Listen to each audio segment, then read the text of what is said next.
otsa saavad siis, kui õnnehetk on käes. Tahaks väga vaadata, mis saab seal edasi. Kas õnnelik on neil ka homne päev?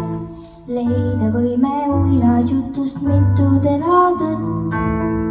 Lapse lohutusi, hetki imelisi, aga väga ootamatult kätte jõuab lõpp.